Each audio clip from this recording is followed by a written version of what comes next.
रेखा गुप्ता शर्म करो, रेखा गुप्ता शर्म करो। आपने ये भी टांग रखा है, ढोलक कैसे बजाएंगे? ढोलक बजेगी ये देखिए। अरे अरे गरीब के लिए तो क्या नाम है, ये लीजिए, ये छोड़ दो, कोई और पकड़ लेगा, आप ढोलक बजा ये लो। लीजिए, ये लीजिए, पकड़ो पकड़ो। देखो झुग्गी दिल्ली में नहीं टिक रही, आपकी यहाँ नहीं टिक रही। ये झुग्गियाँ टूटी हैं, ये बिल्कुल है, ये झुग्गी टूटने की वजह है। धरना प्रदर्शन रेखा गुप्ता के खिलाफ, नरेंद्र मोदी के खिलाफ, बीजेपी के खिलाफ।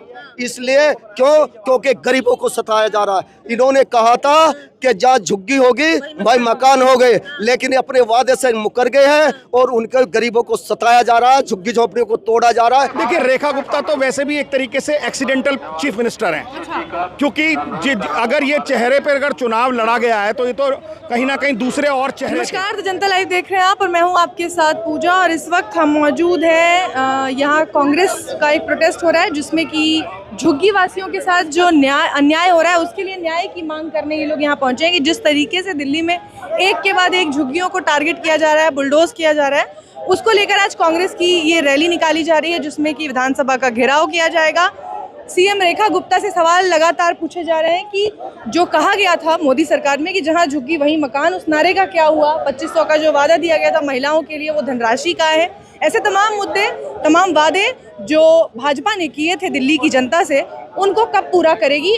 और उसी मुद्दे को लेकर आज ये लोग इकट्ठा हुए हैं और आप ये देख सकते हैं कुछ नए अवतार के साथ। ये क्या है सर? देखिए आज जिस तरीके से दिल्ली के अंदर भाजपा और मोदी सरकार ने जिस तरीके से पब्लिक को तंग कर रखा है, आज कितनी सारी झुग्गियां तोड़ी गई, इतने लोगों को बेघर किया गया है। आज उसी को दिखाने के लिए हम यहाँ पर रेखा गुप्ता की विधानसभा में उनको ये देने आए हैं कि ऐसे सुंदर मकान उन लोगों को बना के दिए जिनको आपने अपने उसके अंदर तोड़ा है। और हम उनको संदेश देना चाहते हैं, अगर आप गरीबों पर अत्याचार करेंगे तो आने वाला समय आपके लिए और खराब होगा और दिल्ली की जनता इसको बर्दाश्त नहीं करेगी। ये बताइए आपका नाम क्या है? मेरा नाम विपिन अमरोल काकी है। अच्छा, ये क्या है? ये आपकी देखिए झोपड़ी का हमने दिया है कि किस तरीके से गरीबों की झोपड़ियां तोड़ी गई और किस तरीके से गरीबों की झोपड़ियां झुग्गी वालों को किया बेघर, वही बना उनका। बिल्कुल यही होना चाहिए। वो ये हम झोपड़ी उनको देकर जाएंगे और उनको बताएंगे कि आपने जो करा है दिल्ली की जनता के साथ गलत करा है। मोदी जी तो कह ही गए थे कि जहां झुग्गी, मोदी जी तो हमेशा कहा है, मोदी तो कहते हैं जब आते हम 2500 रुपए लोगों को देंगे, वो भी उसके ऊपर चर्चा नहीं करते। वो किसी में चर्चा नहीं करना चाहते, उनका सिर्फ मकसद है पब्लिक को तंग करना, गरीब को तंग करना, गरीब आदमी को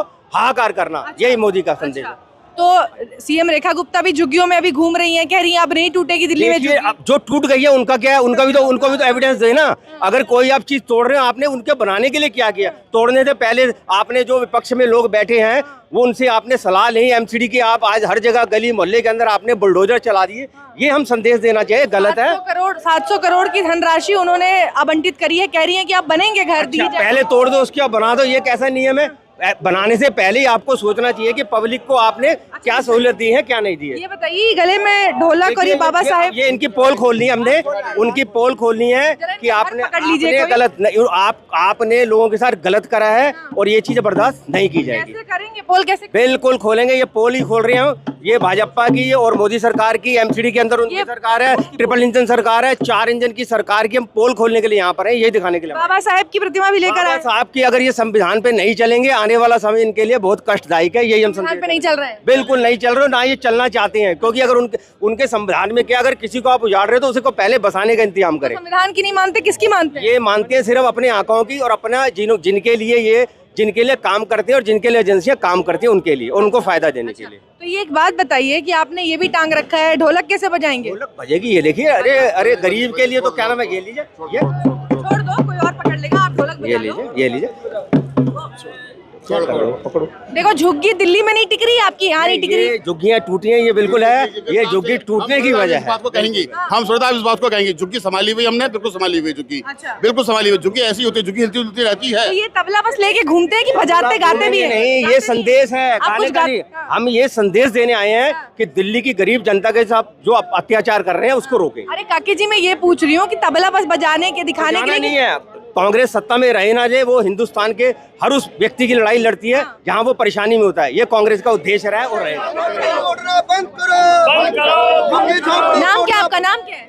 मेरा नाम ननवाराम प्रधान जी है। क्या कर रहे हो यहाँ पे? हम जो झुग्गी झोपड़ियों को तोड़ा जा रहा है उनको, हम उनके खिलाफ, हमारे दिल्ली प्रदेश के अध्यक्ष जो हमारे देवेंद्र यादव जी है, उनके पक्ष में जो झुग्गी झोपड़ी तोड़ी जा रही है उनको हम नहीं तोड़ने दें। देवेंद्र जी का ऐलान है। ये क्या कर रहे हैं आप? हम ये प्रदर्शन कर रहे हैं, धरना प्रदर्शन रेखा गुप्ता के खिलाफ, नरेंद्र मोदी के खिलाफ, बीजेपी के खिलाफ।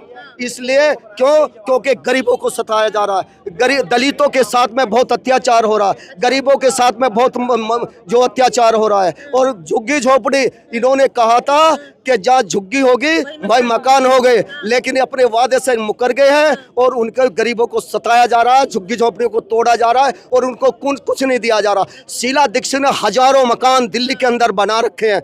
वो 11 साल आम पार्टी सरकार रह गई, उसने भी वादा किया था कि हम अगर हमारी सरकार आएगी तो हम वहीं मकान देंगे, उनका प्लॉट देंगे। लेकिन एक भी आज वो खंडर हो गए, हजारों प्लॉट दिल्ली के अंदर खंडर हो गए, उनके खिड़की दरवाजे सब तोड़ के ले गए। लेकिन इसने अपने केजरीवाल सरकार ने नहीं दिया, आम पार्टी ने नहीं दिया। और आज जो शीला दीक्षित बना के गई थी, एक ही सपना है कांग्रेस का कि उनको हमारी सरकार आएगी तो हम उन्हीं मकानों में उनको गरीबों को बसाएंगे, उन झुग्गियों को। गरीबों की सरकार तो है बीजेपी, गरीबों की सरकार है, सबका साथ सबका विकास। देखिए, सबका विकास नहीं, ये इनका सबका विकास जो इन्होंने बोला था वो खोखला निकला है और गरीबों को ये बसा नहीं रहे, उजाड़ रहे हैं। तो ये सड़कों पे लेट के प्रदर्शन का कौन सा तरीका है? ये सड़कों पर लेटने का ही हमारा एक ही तरीका है कि हम नहीं होने देंगे, अच्छा, मर जाएंगे, मिट जाएंगे, लेट जाएंगे, मर जाएंगे, जुल्म नहीं होने देंगे। कांग्रेसियों का देह है, कांग्रेसियों का हित है कि वो जब भी सत्ता में रहे ना रहे, उन्होंने हमेशा जो गरीब लोग हैं उनका साथ दिया है। आज इसी बात को देखते हुए हमारे इन भाइयों ने ऐलान कर दिया है, अभी एक लेट रहे हैं, 2 लेट रहे हैं, हम सारे लेटने पर तैयार होंगे अगर आगे जाके तोड़फोड़ की गई तो। रेखा गुप्ता ने कहा तो है कि अब जो टूट गई झुग्गियां टूट गई। गुप्ता ने तब कहा है जब हमारे देवेंद्र यादव जी ने पूरा भय बनाया है। राहुल गांधी जी झुग्गियों में गए हैं, राहुल गांधी जी ने जगह जगह जा करके गरीबों की बात सुनी है, तब उनको डर लगा कि हमारी सत्ता में हलचल मच जाएगी। तब रेखा गुप्ता ने कहा है कि हम लोग जो है झुग्गी नहीं तोड़ेंगे। जो उन्होंने तोड़ना था वो तोड़ दिया, जो उन्होंने बेचना था वो उजाड़ दिया। अब वहाँ पे मॉल बनाएंगे, बड़े बड़े काम करेंगे, अपना नाम कमाएंगे, इसलिए उन्होंने वो झुग्गियां तोड़ दिए। कोर्ट का उन्होंने सहारा लिया है और जहाँ जहाँ भी उन्होंने दोबारा तोड़ना होगा फिर दोबारा वो कोर्ट का सहारा लेके तोड़ेंगे। इसीलिए देवेंद्र यादव ने, राहुल गांधी जी ने ये बता दिया है कि ये झूठे लीडर हैं, इनकी कोई बात में विश्वास मत करना, ये जब मर्जी अपनी बात से पलट सकते हैं। ये कभी भी अपने वादे पे खरे नहीं उतरे हैं, ना मोदी जी उतरे हैं।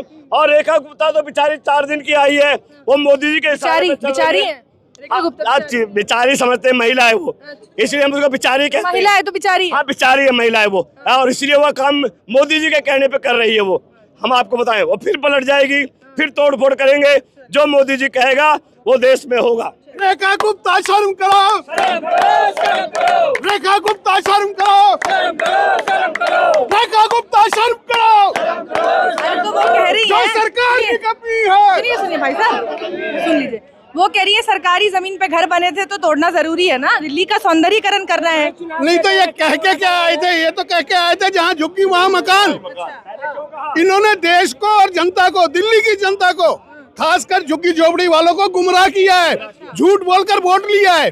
आज हम मांग कर रहे हैं, हम तो यही कह रहे हैं कि जो मकान कांग्रेस के टाइम में बना था अगर वही दे देते तो जहाँ झुग्गी वहाँ मकान मिल जाता। हमारे साथ हरनाम सिंह जी भी मौजूद हैं। सर पहले तो बहुत स्वागत है, लंबे अरसे के बाद दिख रहे हैं आप चैनल जी, धन्यवाद आपका, थैंक यू। जिस तरीके से दिल्ली में बुलडोजर की कार्रवाई तेजी से चल रही है, उतनी तेजी से विकास दिल्ली में नहीं हो रहा।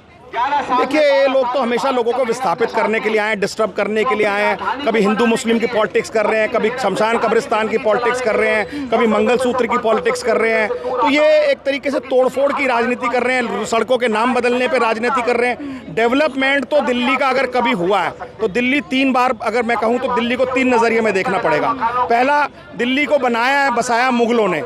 दूसरा, दिल्ली को डेवलप किया अंग्रेजों ने जब लुटियंस बना। और तीसरा, दिल्ली को मॉडर्न और मॉडल बनाया तो वो शीला दीक्षित की कांग्रेस की सरकार ने बनाया, जिसमें फ्लाईओवर्स बने, मेट्रो बनी, अंडरपास बने, ओवरब्रिज में स्टेडियम बने, यूनिवर्सिटीज़ आई, कॉलेजेस आए, स्कूल्स बने, भागीदारी आई, तमाम योजनाएं, कॉमनवेल्थ गेम्स में आई। तो इस वक्त जो दिल्ली की सरकार है, मुख्यमंत्री है, वो कह रही है कि मेरा एक लंबा बैकलॉग है, काम करने में समय लगता है। जो कांग्रेस और आम आदमी पार्टी ने खराब किया है दिल्ली को, उसको सुधारने में समय लगेगा। बैकलॉग कैसे है? 15 साल से निगम में कौन थे? बीच में 1-1.5-2 साल ही सिर्फ आम आदमी पार्टी रही है। तो 13-14 साल से तो दिल्ली नगर निगम में वही थे और सेंटर में पिछले 11 साल से वही हैं। और दिल्ली में ज़्यादातर विभाग जो हैं, जो मातहत हैं, वो केंद्र सरकार के हैं। चाहे एमसीडी हो, होम मिनिस्ट्री में, एनडीएमसी हो, वो सेंट्रल गवर्नमेंट में, दिल्ली कैंटोनमेंट बोर्ड हो, वो सेंट्रल गवर्नमेंट के अंडर में है। तमाम विभाग तो उन्हीं के अंडर में है। तो फिर इस तरीके से उनका ये कहना तो एक तरीके से लोगों को धोखा देने वाली बात है।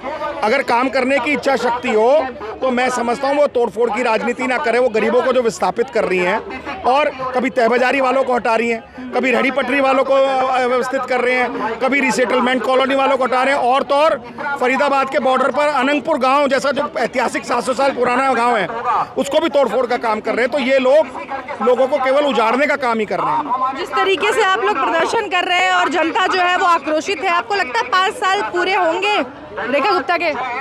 देखिए, रेखा गुप्ता तो वैसे भी एक तरीके से एक्सीडेंटल चीफ मिनिस्टर हैं, क्योंकि अगर ये चेहरे पर अगर चुनाव लड़ा गया है तो ये तो कहीं ना कहीं दूसरे और चेहरे थे, या जो लोग दावा ठोक रहे थे, जिन्होंने केजरीवाल को हराया था और लोग थे। रेखा गुप्ता तो केवल इन्होंने, जैसा नरेंद्र मोदी और अमित शाह जी का कहना है वो हमेशा करते हैं, वो हमेशा डमी चीफ मिनिस्टर्स बनाते हैं। चाहे वो भजन लाल को बनाया उन्होंने, चाहे यादव को बनाया उन्होंने, चाहे वहाँ में विष्णुदेव सहाय को बनाया हो, यहाँ रेखा गुप्ता को बनाया हो, वो केवल डमी चीफ मिनिस्टर बनाते हैं। सारा कंट्रोल जो है वो अमित शाह जी अपने पास रखते हैं। अगर कोई पॉलिटिकल चीफ मिनिस्टर होता तो स्वाभाविक है वो अपने तरीके से काम करता, उसका कोई विजन होता। आज ये सरकार केवल अमित शाह ब्यूरोक्रेट्स के माध्यम से डायरेक्टली चला रहे हैं। बहुत बहुत शुक्रिया सर हमसे बातचीत करने के लिए।